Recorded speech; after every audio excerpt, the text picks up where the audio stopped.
Ya, selamat malam ya, teman-teman. Salam sejahtera buat kita semuanya. Bertemu kembali dalam perkuliahan untuk bimbingan karir. Ya. Hari ini kita akan belajar mengenai portofolio sama ya wawancara awal ya. Nanti kalau minggu depannya baru ya trik-trik untuk wawancara lanjutan lah. Anggap aja ini wawancara yang di awal-awalnya itu ya. Kalau yang karena portofolio materinya terlalu sedikit, jadi saya sambungkan sedikit dengan wawancara. Baik, langsung kita menginjak ke materi. Jadi harapannya nanti teman-teman setelah dapat materi ini bisa lah minimal bisa membuat portofolio. Kemudian siap untuk menghadapi wawancara. Apa itu sebenarnya portofolio? Kita akan lihat di sini bahwa portofolio di sini bukan portofolio yang lainnya ya. Ini adalah terkait dengan portofolio skill pekerjaan. Ya, terkait dengan pencarian kerja, terkait dengan karir Anda. Jadi portofolio ini adalah kita anggap sebagai alat ya, alat pencari kerja yang Anda buat yang memberi gambaran lengkap ya kepada calon pimpinan prospektif ya mengenai siapa Anda, pengalaman Anda, pendidikan Anda, prestasi Anda, terutama skill Anda dan potensi yang Anda miliki. Jadi ini berbeda dengan mirip-mirip yang kemarin terkait dengan resume ya. Tetapi kalau portofolio ini nanti Anda akan tahu perbedaannya. Jadi sangat lengkap nanti. Nah, portofolio ini fungsinya untuk menolong Anda dalam menghadapi wawancara. Ya. Oke. Jadi portofolio bukan sekedar memberikan ya seperti surat pembuka yang kemarin di resume itu ya. Kalau resume kan goalnya itu teman-teman eh, yang penting bisa dipanggil wawancara. Jadi resume itu tujuannya meyakinkan calon pimpinan prospektif bahwa Anda itu layak. Ya, makanya mereka memanggil. Nah, portofolio ini yang Anda sertakan ini adalah nanti untuk menggiring. Menggiring gimana? Menggiring calon pimpinan prospektif untuk menanyai yang terkait dengan portofolio Anda. Ya kan gitu. Jadi bukan sekedar hanya surat pembuka atau seperti resume, beda ya. Nah, Anda bisa menggunakan portofolio karir ini di dalam wawancara pekerjaan. Ini tentu sudah nilai plus ya. Ini untuk menunjukkan satu poin. Jelas. Yang kedua, bisa juga untuk mengilustrasikan kedalaman skill dan pengalaman Anda. Nih. Kemudian untuk menggunakannya sebagai alat. Ya, ini untuk supaya Anda dipanggil untuk wawancara kedua. Biasanya kan pertama itu ada beberapa perusahaan yang melakukan wawancara tidak hanya sekali. Nah, kalau sekali ya di sini selesai.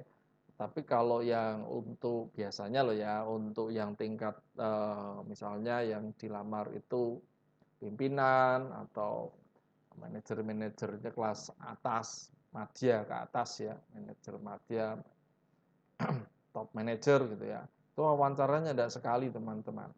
Ya. Jadi portofolio ini menolong untuk mendapatkan wawancara kedua. Oke. Apa arti portofolio skill pekerjaan ini terkait dengan Anda? Yang pertama nanti Anda harus bisa menunjukkan contoh-contoh pekerjaan Anda. Jadi contoh pekerjaan Anda yang terbaik itu Anda masukkan. Termasuk laporan, makalah, studi, brosur, loh, banyak sekali toh. Proyek, presentasi sekalipun ya. Banyak sekali ya.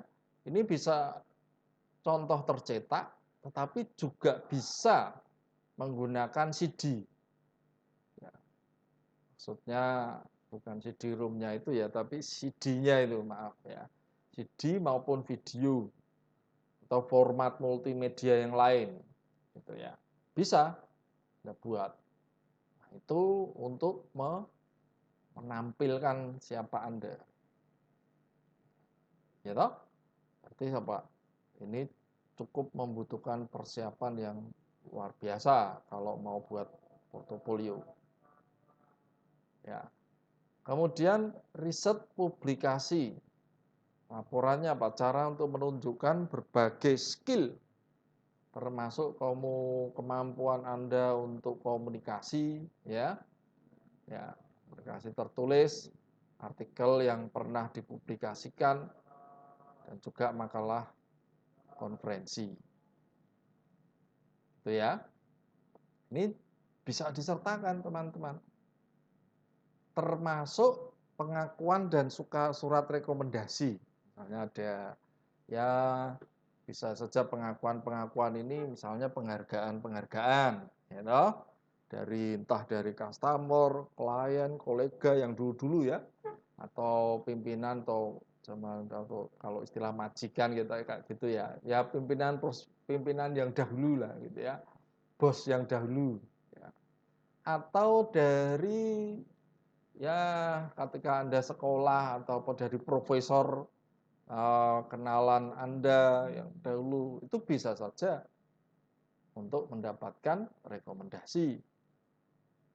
Kalau manajer dalam pekerjaanmu, jadi bukan hanya dari tempat kerja saja loh ya teman-teman ya, tetapi orang-orang yang bisa apa istilahnya orang ahli, orang yang berpengalaman dan lainnya, entah itu kolega tadi, klien, tetapi bisa meyakinkan itu. Jadi bisa mengeluarkan surat pengakuan maupun rekomendasi dari situ. Termasuk tadi penghargaan-penghargaan ya. Beberapa ahli menyarankan juga bahwa menyertakan salinan evaluasi atau kajian dari perusahaan yang sifatnya menguntungkan boleh, tidak apa-apa. Ya, boleh. Kalau itu nanti akan ditanyakan di situ. Kalau Anda tulis lah, ketika Anda itu meyakinkannya ada di situ, teman-teman. Itu ya. Oke. Apa artifolio untuk beberapa hal tentu ini terkait dengan berkasnya ya. Berkasnya tadi sudah beberapa. Ini ada lagi piagam. Ya, piagam juga boleh. Kumpulan piagam penghargaan, ijazah-ijazah yang ya maaf maksud saya itu kayak kompeten ya. Atau sertifikat-sertifikat kompetensi. Gitu ya. Termasuk misal teman-teman ini juga tergantung juga dari pekerjaan yang dituju ya. Ada konferensi, seminar, workshop yang pernah Anda ikuti, itu kalau di portofolio boleh disertakan, tidak ada masalah. Transkrip, lisensi, sertifikasi, nah itu juga bisa. Nah, kenapa kadang-kadang transkrip itu juga kuat? Kalau di situ ada hubungannya dengan pekerjaan yang Anda tuju. Jadi gambaran kuliah itu kan kelihatan di transkripnya. Anda menguasai apa kan ada di transkrip. Boleh. Tapi tentu ini yang apa? Ya kalau nilai Anda memang bagus, nilainya jelek ya malah menjatuhkan ya tidak perlu. Jadi kan portofolio itu adalah cara kita untuk menyusun mana yang baik, yang menonjol, yang unggul dari diri Anda itu Anda tulis. Yang lemah-lemah tidak perlu. Ya, kalau itu bisa Anda gunakan. Ternyata Anda hebat, pandai, nilainya tinggi, IP-nya tinggi, di transkripnya ada, itu juga bisa untuk menguatkan. Ya, sertifikasi apa misalnya kompetensi apa yang Anda miliki ya disertakan. Kemudian bisa juga aktivitas pengembangan profesional. Ya, aktivitas pengembangan profesional ini daftar asosiasi profesional, konferensi yang diikuti, Anda mengikuti apa, pengembangan profesi, Anda punya apa, sertakan di portofolio. Itu ya, teman-teman ya.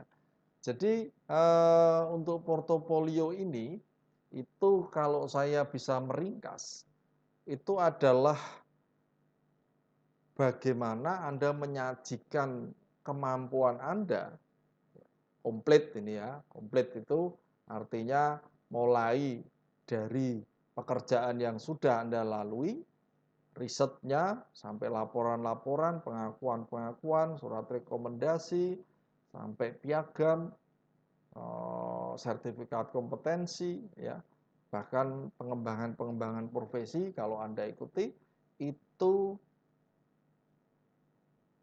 menunjukkan ya, menunjukkan diri diri Anda yang sesungguhnya. Nah, dari sana itu menolong ketika Anda mengajukan lamaran disertai dengan portofolio, itu bagi kepala ya, HRD ataupun ini mungkin calon pimpinan prospektif Anda, dia akan terarah ke situ, teman-teman. Enaknya di situ. Jadi kalau Anda sudah buat portofolio, nanti ya dia akan bertanya banyak yang ada yang di situ. Dan Anda menang dulu, menang apa? Menang persiapan dong, saya sudah siapkan itu. Tetapi kalau tidak ada, ya dia akan menanyakan hal-hal yang barukan oleh dia. Anda tidak akan tahu. Paham ya? Jadi ini strategi yang penting buat Anda. Nah, selanjutnya kalau Anda sudah memiliki atau membuat portofolio, ya, baik itu Anda sertakan atau ya saran saya tetap sertakan.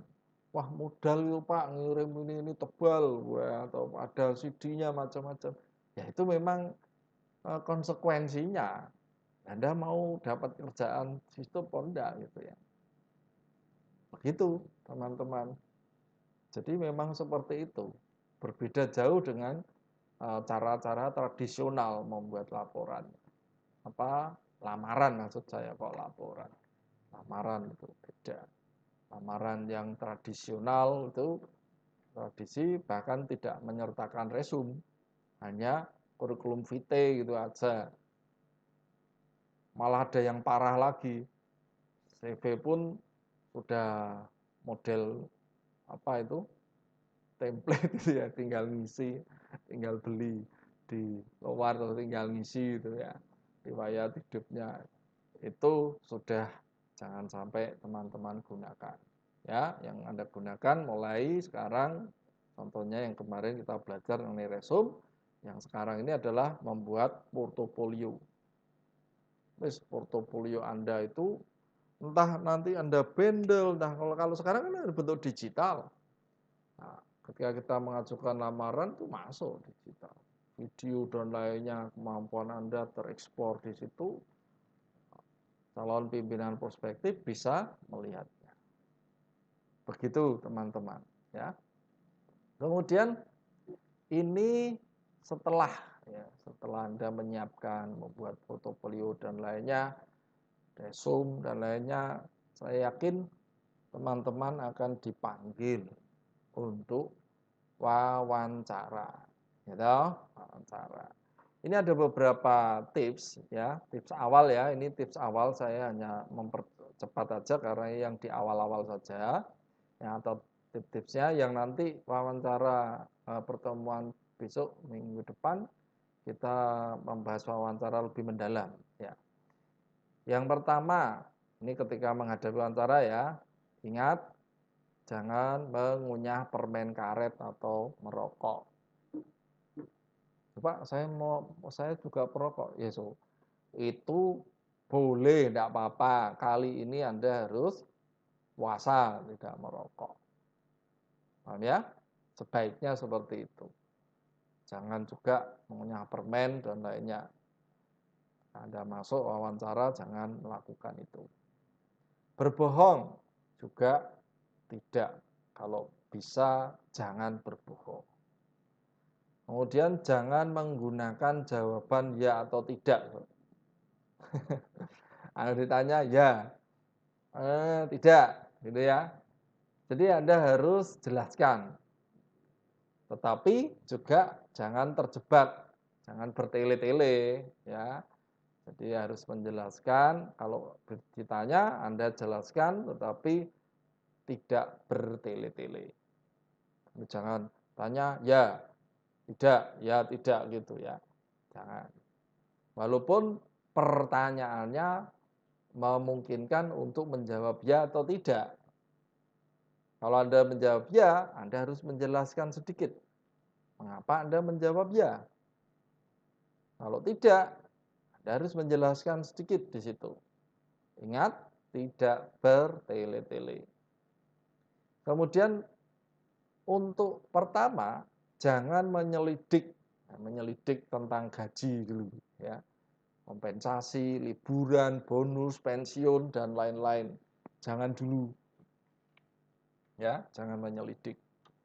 Kemudian jangan menggunakan kata yang selengean atau jargon misalnya. Ini juga tipsnya. Menjawab pertanyaan sebelum pertanyaan selesai. Itu juga tidak diharapkan. Jadi kalau Anda menjawab ya setelah pertanyaannya selesai. Jadi jangan menjawab pertanyaan sebelum pertanyaan selesai. Jangan bertanya pada pewawancara yang membuat Anda jengkel. Jadi ketika dia mau ngomong gitu, Anda malah bertanya, ya, malah jengkel misalnya atau apa, itu ya dihindari lah ya. Kemudian tips selanjutnya tadi yang jangan-jangan ya, sekarang yang Anda lakukan. Ya.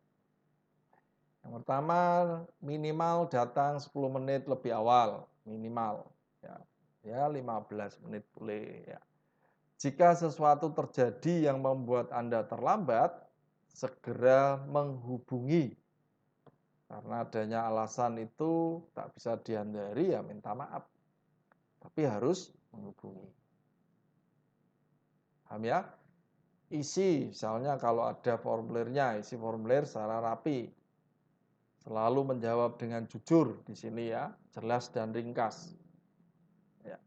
Dalam hal ini adalah apa ya istilahnya? Bukan ini ya, bukan kita kalau ingin supaya misalnya kelemahan kita tidak disampaikan misalnya, itu bukan masalah tidak jujur, tidak. Tetapi Anda jangan sampai tergiring ke sana, tapi sehingga makanya tadi kan tekniknya kita pakai portofolio itu yang yang betul-betul nanti diharapkan. Jadi kalau bisa ya kita menjawabnya ya jujur, ya jujur, jelas dan ringkas. Karena pewawancara atau calon pimpinan prospektif itu sudah sering mewawancarai gitu ya, asumsi kita gitu. Ya biasanya sudah paham Anda berkata jujur atau tidak itu bisa. Ya. Makanya saya menyarankannya adalah Anda jujur. Ya. Beri salam pewawancara dengan nama belakangnya kalau ada, kalau Anda tahu.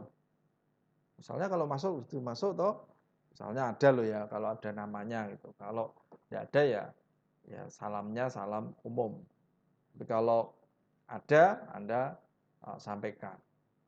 Kalau di eh, di luar sana ya, luar negeri itu nyebutnya yang nama belakang. Ya, karena di luar negeri itu karena itu family biasanya yang di apa istilahnya terkenalnya itu di belakang. Jadi kalau misalnya Iwan Kurniawan gitu ya saya ya, itu sebenarnya Kurniawannya itu adalah famnya. Dan di sana itu yang ditonjolkan. Nah, itu biasanya orang senang. Nah, makanya sebutnya ya, misalnya Tuan Kurniawan gitu, walaupun depannya Iwan. Tapi berbeda dengan di Indonesia. Di Indonesia kayaknya lebih banyak yang di depan.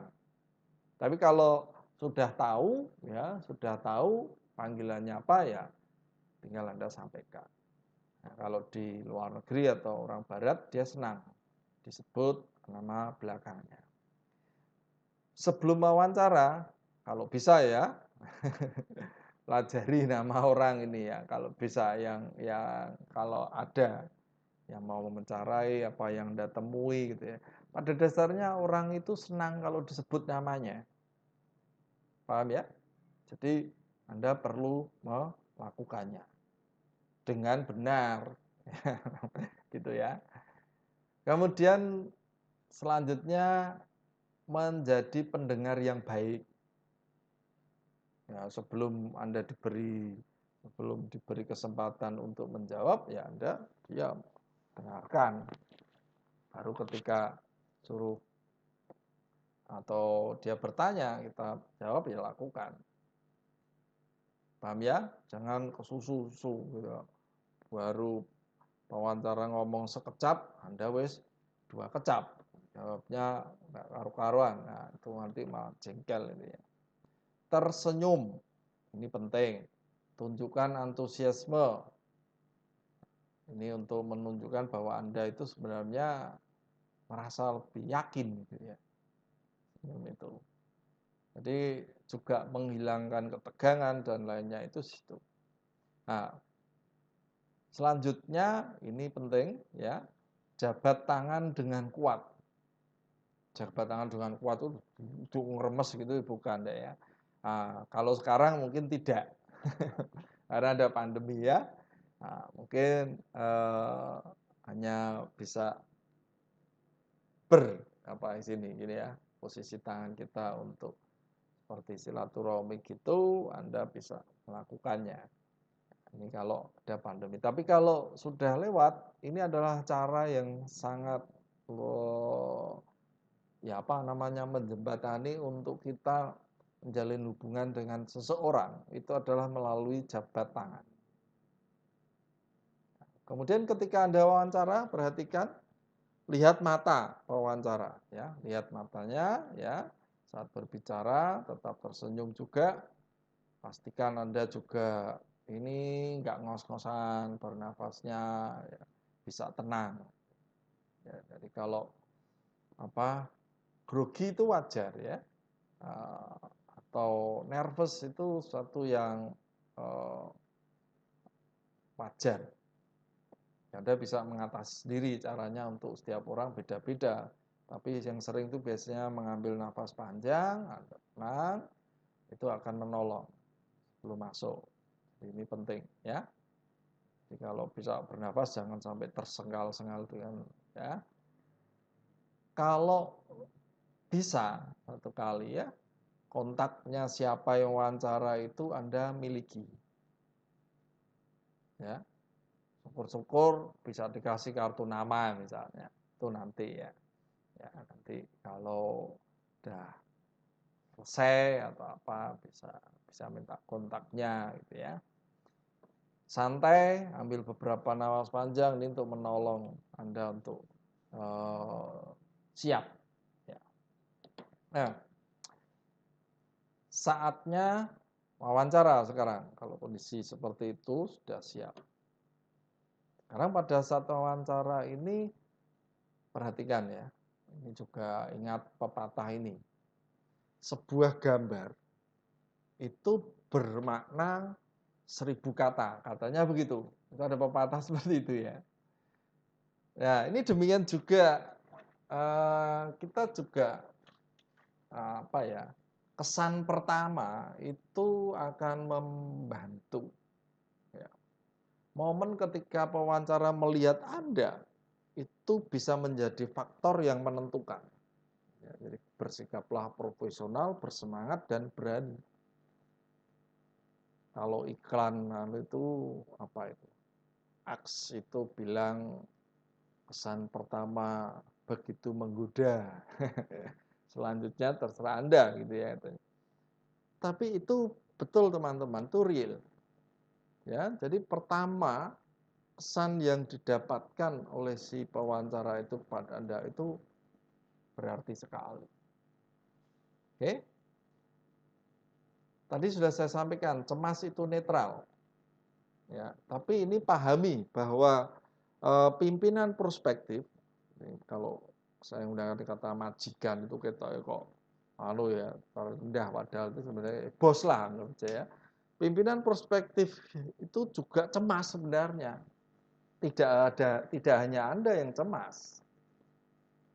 Mereka juga bingung, dia harus mengambil keputusan, gitu. Dia harus bisa memastikan memilih mana yang harus dia pilih dari sekian banyak orang yang mungkin kandidatnya bukan hanya Anda. Dia harus membuat keputusan yang baik. Jadi tidak usah takut.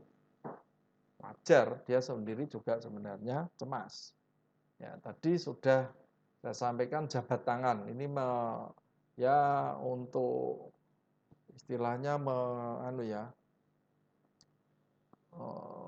menolong Anda. Tentu ya sebelum wawancara tangannya diresik gitu ya, dicuci ya. Yang penting perlu ya bawa tisu misalnya. Nah, jabatnya ya tidak nekan gitu sesuai tekanan, tapi menunjukkan bahwa Anda itu adalah seorang yang eh, mempunyai kemauan yang kuat di sana, dan itu terlihat juga dari cara Anda untuk berjabat tangan.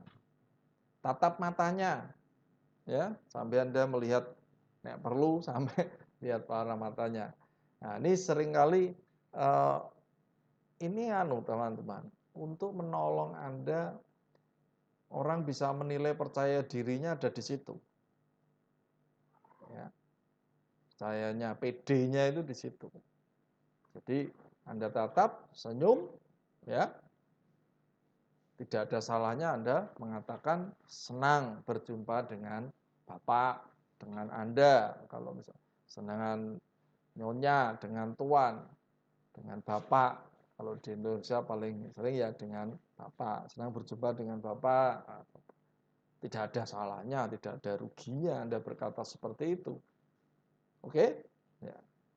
Kemudian saat wawancara ini, saat berjalan menuju kantor pun kadang-kadang bisa Anda untuk memecah ya, misalkan kebisuan.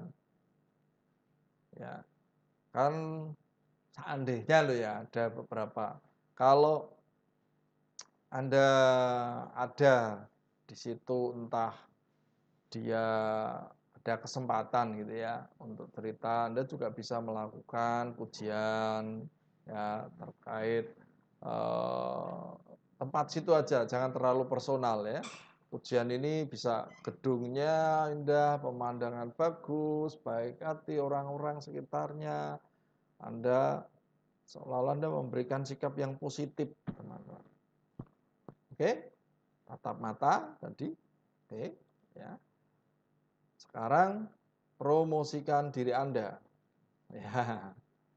Jadi ketika Anda wawancara nanti, ini sebenarnya bisa tertolong ya nanti ya di portofolio tadi. Ya. Jadi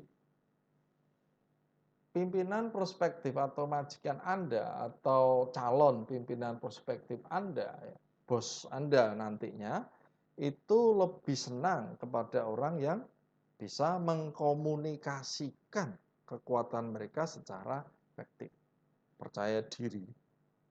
Ya. Itu lebih suka. Oke?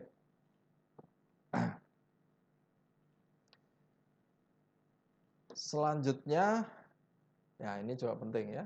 Ingat bingkai foto Anda tadi di awal ya, tadi gambar itu. Bagaimana Anda menyajikan dan menunjukkan diri Anda sendiri, membantu membentuk opini dalam hal ini calon pimpinan prospektif Anda mengenai Anda. Anda harus mempercayai diri Anda sendiri. Nah, ini penting ya. Ingat foto di dalam bingkainya itu adalah diri Anda, prestasi-prestasi Anda, jawaban-jawaban ini yang menolong calon pimpinan memahami diri Anda. Oke? Ya. Oke. Yang terakhir ini untuk wawancara, ya ini ya penjelasan mengenai wawancara awal ya. Besok minggu depan yang lanjutannya. Beri perhatian, jadilah pendengar yang baik bukan hanya pada apanya yang dikatakan tetapi bagaimana mengatakannya. Perhatikan bahasa tubuh, nada bicara dan tingkat formalitas serta sesuaikan jawaban Anda. Perhatikan juga bahasa tubuh Anda juga saat duduk ya misalnya itu juga penting ya. Jangan pernah terlalu membungkuk, terlalu dalam, terlalu sedikit membungkuk ya. Itu ya membungkuk, kayak gitu loh maksudnya. Jangan. Jadi tetap Anda harus tatap muka. Senyum itu penting. Ya. Paham? Jadi jangan terlalu membungkuk. Gitu ya, teman-teman ya. Baik, ini adalah beberapa hal yang mungkin bisa menolong di awal untuk Anda membuat portofolio sama wawancara. Besok minggu depan baru kita bahas mengenai wawancara yang lebih dalam. Ya, tips-tipsnya. Begitu, sampai di sini dahulu apa yang saya sampaikan hari ini. Nah, kalau misalnya ada beberapa hal yang perlu ditanyakan, nanti bisa ditanyakan di grup. Mohon maaf ini karena apa yang saya sampaikan karena jaringan dan lainnya ini dan hampir lebih dari berapa minggu ini tempat saya itu listrik itu sering mati dan juga jaringannya itu ya. Oh, saya tidak tahu ini ya. Jadi ini terpaksa saya lakukan rekaman. Ya. Tapi tetap bisa berinteraksi teman-teman, bisa lakukan di YouTube-nya ya. Nanti kita akan juga apa namanya? Anda bisa ngisi chatnya tetap ya. Tanya jawabnya bisa dilakukan di situ, tetap saya pantau. Kemudian teman-teman juga bisa melakukan jawab di grup ya. Oke. Begitu sampai di sini dahulu. Terima kasih. Selamat malam. Sampai ketemu lagi minggu depan.